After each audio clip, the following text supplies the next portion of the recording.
So we're on the last pericope of Revelation 19 through 20. And I've taken a little while to publish this video because I wanted to take more time with it. And the Lord is pressing me to get it out there now. So I'm going to make it in two parts. The first part I'm going to read through and just try to bring your awareness about what is actually being said in the text. Then we're going to talk about some references to this same event or these same events in a couple of other places in the Bible. That'll be the second video that I'll bring out. So this is video number 12 in the series. And the pericope starts in verse 11 of chapter 20 of the Apocalypse, Revelation 20, verse 11, and it goes down to verse 15. So I'm going to read it again, and I'm going to go through it verse by verse so that you can pay attention to what's actually happening here.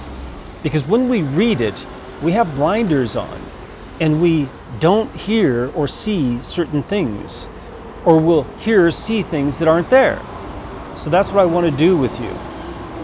And I stare at to discern a great white throne and one sitting accordingly upon it, from whom the earth and the sky each runs away from off of the visage, and a location will not be found for them.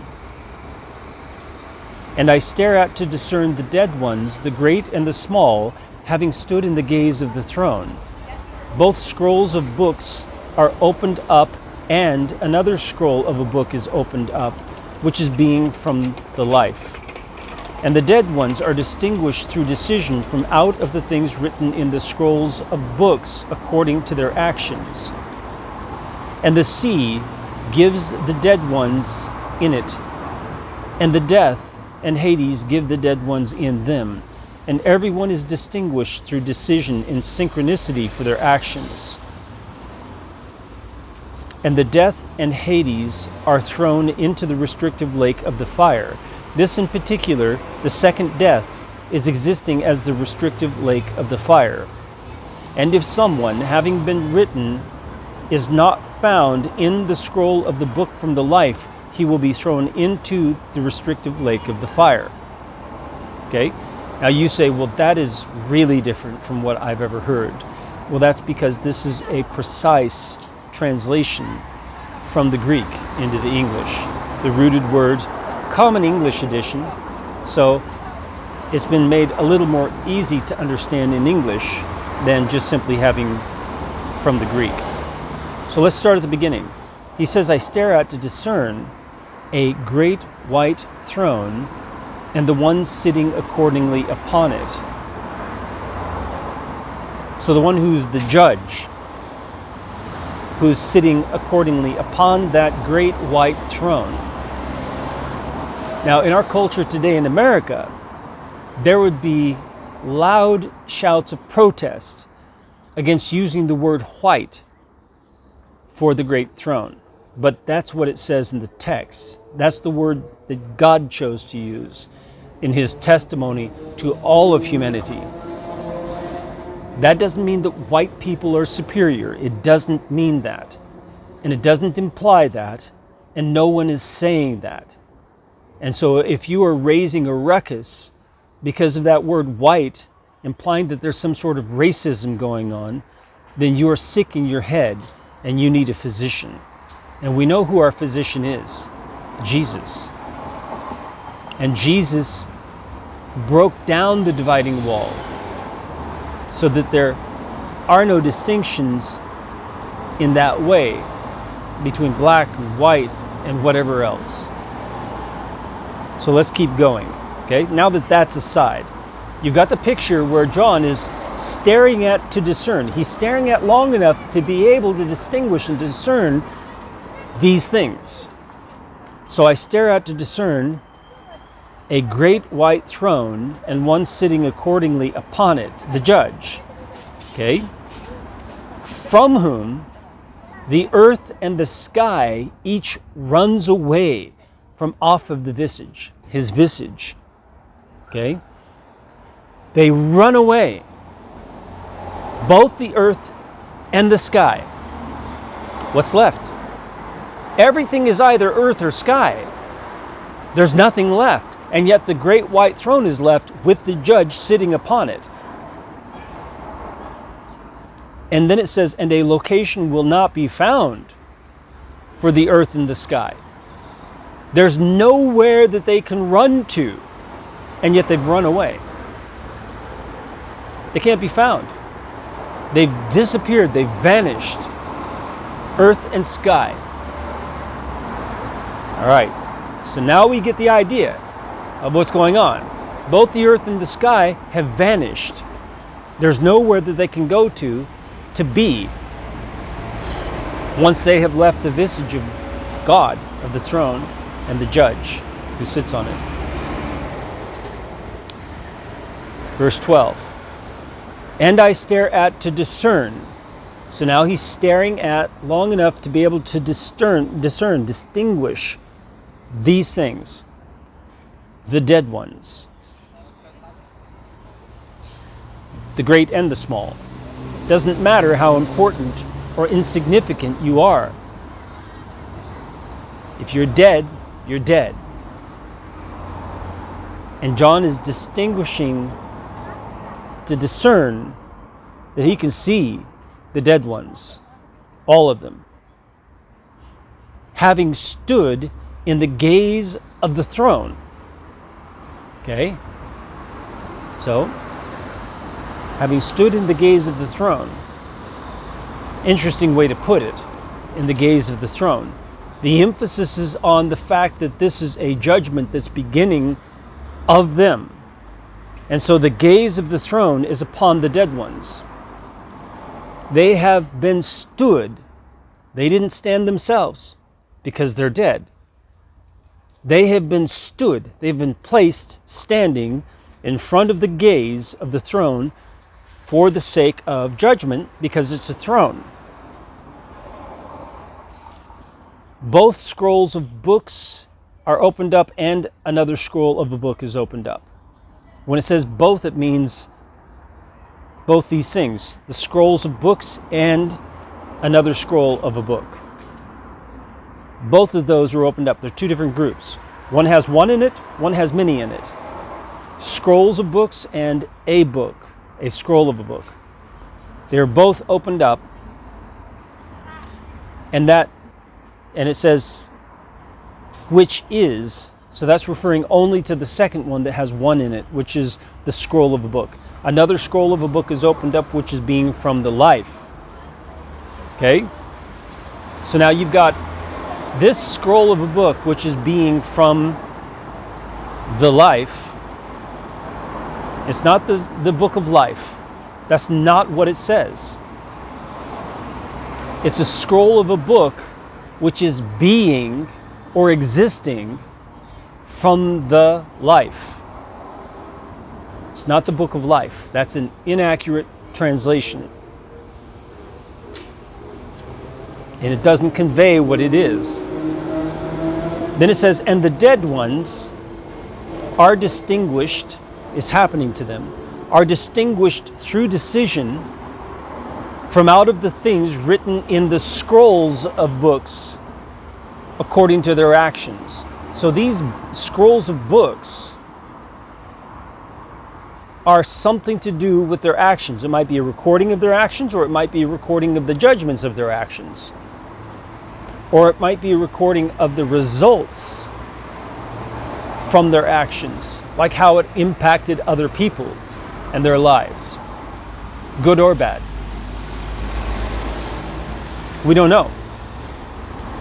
But it says, from out of the things written in the scrolls of the books according to their actions, in synchronicity with their actions. So as they were doing actions, these things were being recorded in one of the books. So it sounds like each of us have a book, a scroll of a book, in which, as we live and as we choose and act, things are being recorded regarding that action. Could be the action itself, could be the results of that action. We don't know. Or it could be the judgment that's being recorded. but not likely the judgment, because the judgment's happening right here, right now. So, based on the things written. So it's either the action itself or the results of the action, or both, that are being recorded. Every time you choose an action and do it, something's being recorded in your book. On that scroll, something's being recorded about that action and or the results of it. Be careful what you choose to do or what you choose not to do.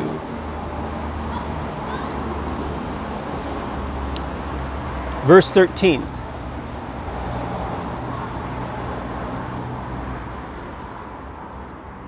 And the sea gives the dead ones in it, and the death and Hades give the dead ones in them. And everyone is distinguished through decision in synchronicity for their actions. So it's still about those scrolls of books that have recorded something about the actions and or the results. But now it's talking about how the total dead ones that are standing before the throne for judgment is complete.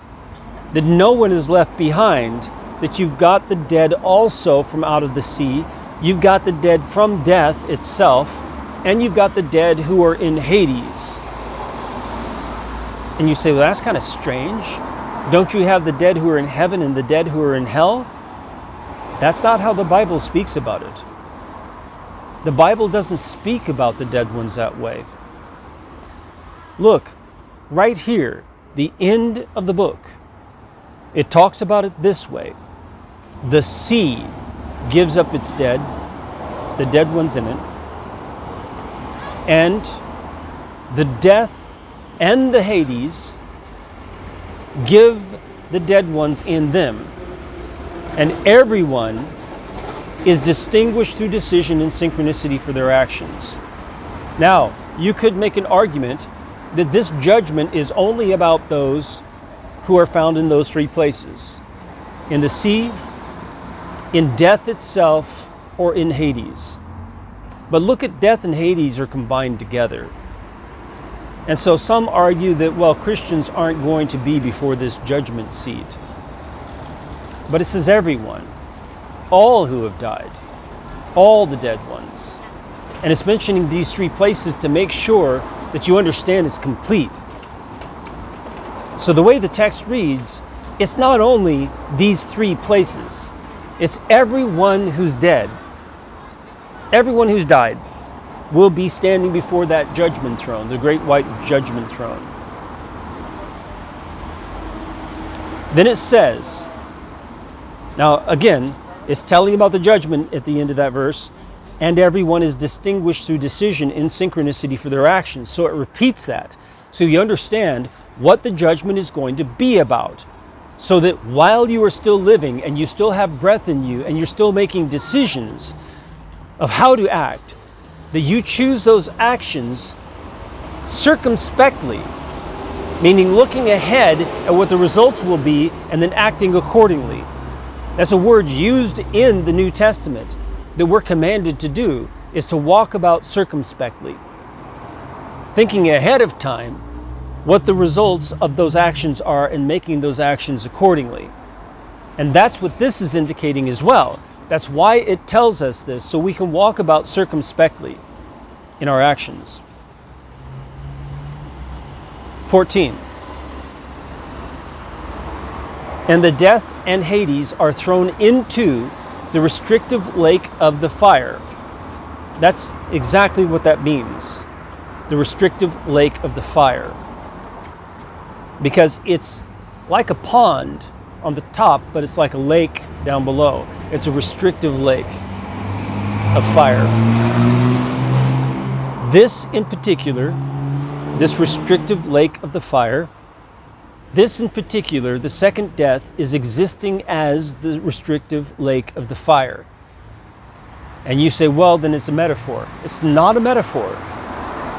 It says it this way so you understand it cannot be a metaphor. It is a literal place which is the physical existence of the second death. The second death is a judgment, and its physical existence is this restrictive lake of the fire. And it says it this way in the Greek to eliminate any possibility that it is a metaphor. So the next time you hear a Christian trying to explain away the restrictive lake of fire as a metaphor, you can take them to the rooted word and you can show them this is from the Greek. And if you know some Greek, you can look it up, you tell the Christian. Or if you want to use Strong's or Bible Hub or something like that, look it up.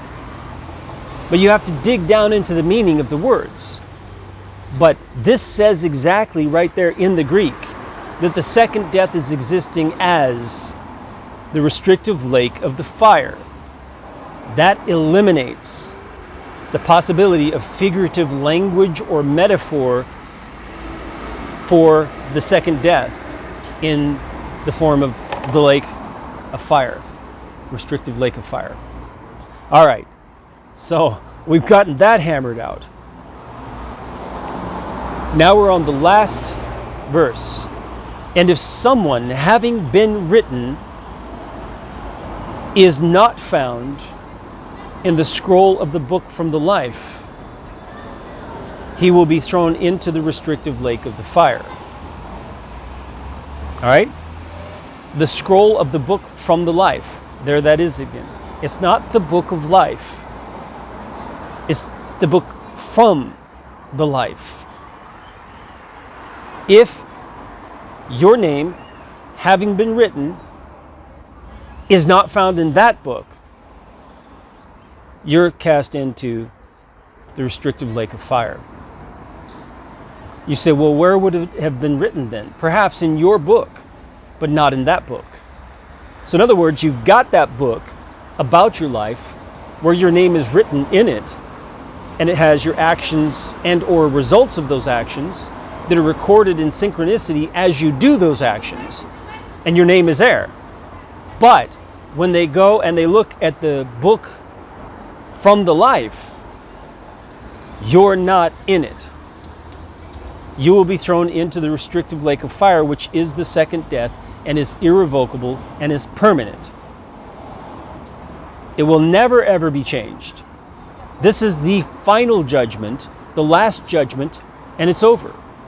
That's why you must walk circumspectly in your actions as you're doing them, knowing that you're going to be judged accordingly. So the important thing about this last judgment, this final judgment, is that it's final. That means not only will it be the last judgment, but it will be irrevocable. It will never be reversed. Once it's cast, it's permanent. You will be there for eternity in the restrictive lake of fire, being tormented day and night. So you must walk circumspectly in your actions to know what the result will be from those. So walking about circumspectly, knowing that you're going to be judged in the end for your actions and what you've chosen to do or not to do. You need to know that. That's what you need to do. Even if you're starting to do it one way and you realize when you start thinking circumspectly, well, what if I'm judged on this? How will that turn out? And so then you adapt your actions to reflect what you want that judgment to be on you. Do you want the judgment to be favorable towards you? Or do you want it to be against you? And so you need to adjust your actions accordingly. And if you're choosing an action and it's going to be a judgment against you, you need to correct that immediately, not wait, because the opportunities to correct it could pass. There you go. We'll have a second video on this, relating it to other places in the scriptures. May the Lord bless you as you seek Him with all your heart.